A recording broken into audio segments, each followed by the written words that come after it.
The legend of Ken Arok. Long ago, in the fertile valleys of Tumapel in East Java, there was a man whose fate was whispered about before he was even born. His name was Ken Arok, and his life would be carved in both steel and blood. The story begins with a woman named Ken Arok, who gave birth to a child under strange omens. The baby's cries were followed by the hissing of a serpent in the shadows. The villagers whispered that the child was touched by gods or perhaps cursed by demons. Abandoned as an infant, Ken Arok was raised by strangers. As he grew, he was wild, reckless, and restless, known more for theft and gambling than for honor.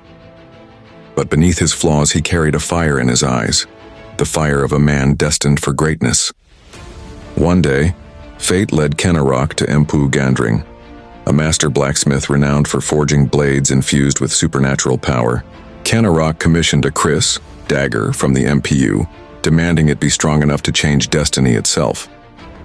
But when the blade was nearly finished, Ken Arok, driven by impatience and greed, killed Mpu Gandring with his own unfinished weapon.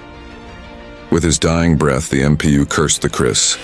"This blade will drink 7 generations of blood before it rests." Thus was born the infamous Keris Mpu Gandring, a weapon that would shape the history of kingdoms. Ken Arok entered the service of Tunggul Amatung, ruler of Tumapel. Yet his eyes wandered, not only to the throne but to Ken Didis, the ruler's wife, said to radiate a divine light that would bring kingship to any man who possessed her.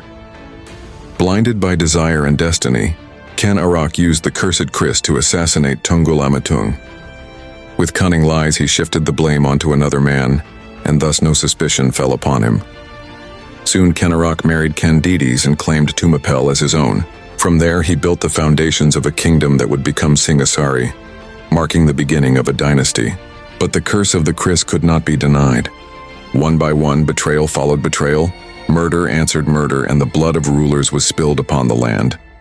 Ken Arok himself, after ruling with both brilliance and cruelty, eventually fell by the same cursed blade he once used. And so, the legend of Ken Arok is not just the story of a man who rose from nothing to become king. It is also the story of ambition bound by fate, of a blade that carried a curse, and of how destiny once carved cannot easily be undone.